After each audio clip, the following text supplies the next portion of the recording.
Jesus says, I have come to seek and save the lost. God says, in the last days, I will pour out my spirit upon all flesh, and that means you. When that spirit of God comes on your life, it will give you power to do mighty works of God. Today that spirit of God is coming on your life to heal you and deliver you, to give you courage to be bold for God in this generation. In every generation, God has moved mightily, producing powerful revivals. You are going to witness a massive revival soon. Are you ready to be a transformer in this generation? To your season of miracle today. स्वागत है सभी का चमत्कार के समय में। God is so good God. परमेश्वर कितना सुंदर परमेश्वर है His grace is sufficient for you. और उसकी कृपा हमारे लिए हमेशा काफी रहती है। Today we are here with another program और आज हम एक नए प्रोग्राम के साथ आए हैं to encourage you. आपको उत्तेजन देने के लिए। The topic of my message is और आज का जो मेरा विषय है, the blessings of considering the poor people. गरीबों की सूदी लेने वालों के आशीष। There are poor people all over this world. और हर जगह हम कंगालों को, गरीबों को पा सकते हैं। And we as children of God, और हम परमेश्वर की संतान होने के नाते we need to take care of these poor people. हमें गरीबों की सूदी लेनी चाहिए। And when we consider the poor, और जब हम गरीबों की सूदी लेते हैं, I'm not talking about only financial poor. और मैं सिर्फ आज आर्थिक रीति से गरीब लोगों के बारे में बात नहीं कर रहा, Anyone who is poor in their spirit, लेकिन हर एक व्यक्ति जो आत्मा में गरीब है, in their bodies, उनके शरीर में गरीब हैं, in their finances, उनकी आर्थिक स्थिति में गरीब हैं, when we consider them जब हम उनकी सूदी लेते हैं and when we encourage them, और जब हम उनको उत्तेजन करते हैं, God blesses us. परमेश्वर हमें आशीष देता है। Psalms chapter 41 and verse 1. Blessed is he who considers the poor. और भजन संहिता का 41 अध्याय और पहला वचन, क्या ही धन्य है वह जो कंगालों की सूदी रखता है। God calls that person as a blessed person. और परमेश्वर ऐसे व्यक्ति को धन्य कहता है। Poor person is a weak person, गरीब व्यक्ति निर्बल रहता है looked down from the society. और उसको समाज नीचा देखता है। That person nobody really cares about. उस व्यक्ति के बारे में कोई सोचता नहीं है। But when you consider that person, लेकिन जब आप ऐसे व्यक्ति की सूदी लेते हैं, Bible calls you as a blessed person. उस समय बाइबल आपको धन्य कहता है। Jesus often gave many examples. और यीशु ने अनेक ऐसे उदाहरण दिए। He gave a famous parable of Good Samaritan. और यीशु ने एक अद्भुत कहानी बताई अच्छे शमरूनी के बारे में। That Samaritan was a person. वे जो शमरूनी था वो एक कैसा व्यक्ति था? He took care of a weak person. उसने एक कमजोर व्यक्ति का सहायता की है। So today you can be that a good Samaritan. और आज आप आपके जीवन में आप एक अच्छे शमरूनी हो सकते हैं। You can become blessed by God और आपको भी परमेश्वर आशीष दे सकता है when you are considering that poor person. जब आप ऐसे गरीब व्यक्ति की सूदी लेते हैं। The meaning is he who understands एक ऐसा व्यक्ति जो समझ सकता है, to properly look to that person, उस व्यक्ति की तरफ गंभीर तरीके से देखना, to show interest, एक तरीके की दिलचस्पी दिखाना, to care for them. उनके लिए चिंता व्यक्त करना। So when you do those things, और जब आप ऐसी बातों को करते हैं, Bible tells us that you are a blessed person. Bible कहता है आप धन्य हैं। So what are some blessings when we consider poor? तो हमें कौन से आशीष मिलते हैं जब हम ऐसे गरीबों की सूदी लेते हैं? The first blessing, the Lord will deliver him in the time of trouble. सबसे पहली आशीष, विपत्ति के दिन यहोवा उसको बचाएगा। God will deliver you in the time of your trouble. और जब आप विपत्ति के समय में जाएंगे, परमेश्वर आपको बचाएगा। When we are living in this world, और जब हम इस दुनिया में रह रहे हैं which is filled with trouble, जो इस विपत्तियों से भरी हुई है, anything can happen anytime. कभी भी कुछ भी हो सकता है। Trouble can come anytime. विपत्ति कभी भी आ सकती है। But if you are a person who is considering the poor people, लेकिन अगर आप एक ऐसे व्यक्ति हैं जो ऐसे गरीबों की सूदी लेते हैं, God is giving an assurance परमेश्वर आज आपको एक भरोसा दे रहा that है I will deliver you from trouble. कि वह विपत्ति के समय में आपको बचाएगा। Even though troubles will come to destroy you, शायद विपत्ति आएगी आपका नाश करने के लिए, but God will deliver you. लेकिन परमेश्वर आपको बचाएगा। He will send his angels to deliver you. वो अपने स्वर्गदूतों को भेजेगा ताकि वो आपको बचा सके। And when you are delivered out of trouble, और जब आप उस विपत्ति से बाहर आएंगे, you can continue the good work. आप अच्छे कामों को करना शुरू कर सकते हैं। God wants to bless you परमेश्वर आपको आशीष देना चाहता and है make a blessing for other people. और वो आपको दूसरों के लिए आशीष बनाना चाहता The है। word bless occurs hundreds of times in the Bible. आशीष शब्द हम बाइबल में 100 बार देख सकते हैं। The word used in Hebrew is barak. इब्री में जो इसको शब्द को कहा गया है वो बराक है। The meaning is inheritance, favor or benefits. और अगर हम इब्री में इसका मतलब देखें तो एक ऐसा तरीका है कि वारिस बनना या किसी चीज को प्राप्त करना। So God wants to give you an inheritance. और आज परमेश्वर आपको वारिस बनाना चाहता है। In New Testament we see many verses और नए नियम में हम अनेक वचनों को देखते हैं that we have received an inheritance through Christ Jesus. कि यीशु मसीह के द्वारा हम वारिस हो गए हैं, That we are children of God. कि हम परमेश्वर की संतान हैं, We are heirs of God. कि हम परमेश्वर के वारिस हैं We have received the authority of Jesus. और हमने आज परमेश्वर के अधिकार को प्राप्त किया है। So God wants to bless your life. और आज परमेश्वर आपको आशीष देना चाहता है। So God wants to bless you in two types of blessings. और आज परमेश्वर आपको दो तरीके से आशीष देना चाहता है, Physical blessings. शारीरिक आशीर्वाद, And those blessings are the worldly blessings. और वो जो आशीर्वाद हैं वो दुनिया के आशीर्वाद हैं। Finances, आपको आर्थिक तरीके से, promotions, प्रमोशन से, wealth. संपत्ति से, And there are also spiritual blessings. और उसके साथ ही वह आपको आत्मिक आशीर्वाद भी देना And चाहता those है। are the gifts of the Holy Spirit. और वो है पवित्र आत्मा के दान, Fruits of the Holy Spirit. पवित्र आत्मा के फल, Those things which will bless your spiritual walk with God. ऐसी बातें जो आपको परमेश्वर के साथ चलने के लिए सहायता करेंगी। So we are looking at the first blessing और आज हम पहले आशीष को देख रहे हैं when we consider the poor. कि जब हम ऐसे कंगालों की और That- गरीबों की सूती लेते हैं That God will deliver you from trouble. कि परमेश्वर विपत्ति के समय में आपको बचाएगा। Today you might be in a trouble. और शायद आज आप किसी विपत्ति में रहेंगे, Get ready. तैयार हो जाइए, God is going to lift you up from that trouble. परमेश्वर आपको उस समस्या से बाहर निकालने वाला है। The Hebrew word for trouble, विपत्ति जो शब्द इब्री में इस्तेमाल हुआ है, it means इसका अर्थ है deliverance, एक तरीके से छुटकारा पाना, to preserve and keep safe. एक बचाव होना, सुरक्षित होना। Second blessing is, दूसरा आशीष है Lord will protect you and preserve you. कि परमेश्वर आपको सुरक्षित रखेगा। The word protect means और सुरक्षित जो शब्द है to put a hedge or guard. कि किसी के तो आसपास एक तरीके की सुरक्षा कवच रखना। King David was a mighty king of Israel. और जो दाऊद राजा था वो तो एक महान राजा था इजराइल का, That I am surrounded by fierce enemies.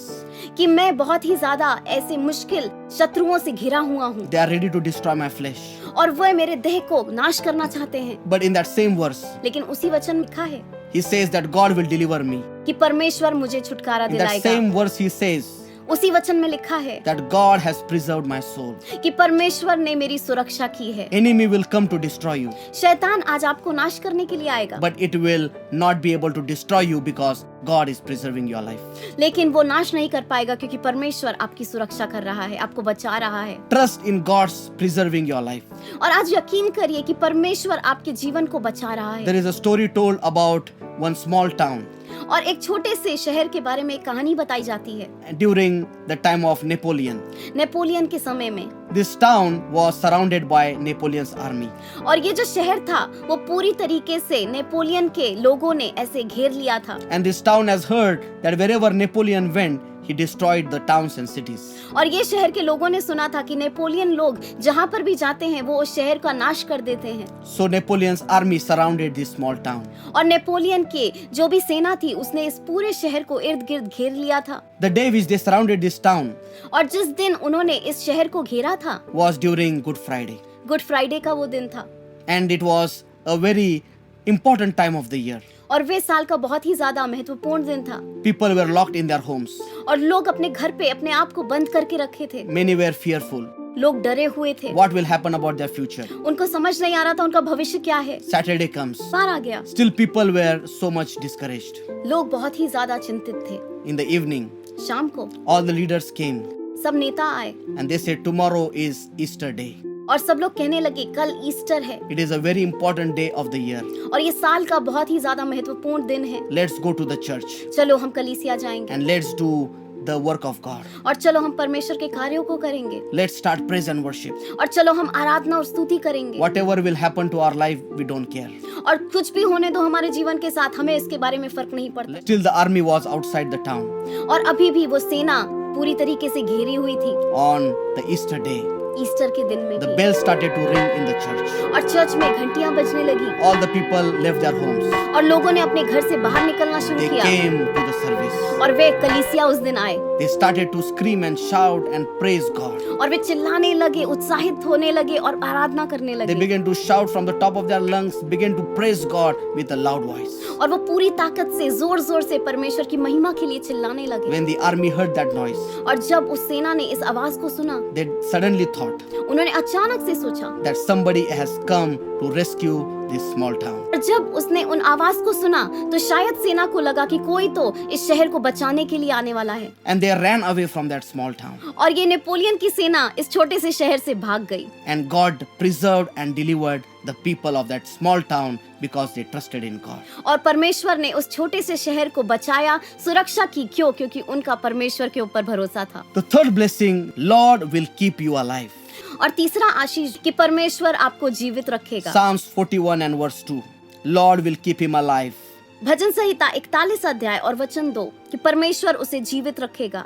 If you see a statistic, अगर हम एक तरीके का सर्वेक्षण देखें, more than 150,000 people 1,50,000 से भी ज्यादा लोग die every day रोज मरते हैं all over the world. पूरी दुनिया भर में। So we see death is very much real.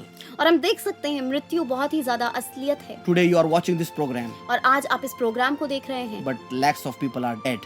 और इस समय अनेक ऐसे लाखों लोगों की मृत्यु हो गई है, But you are alive. लेकिन आप जीवित हैं। Why did God keep you alive? आखिर परमेश्वर ने आपको क्यों जीवित रखा है? Because you are a blessed person. क्यों? क्योंकि परमेश्वर ने आपको आशीर्वादित किया Because है। He promises you क्योंकि वे आपको वादा करता है that the Lord will keep him alive.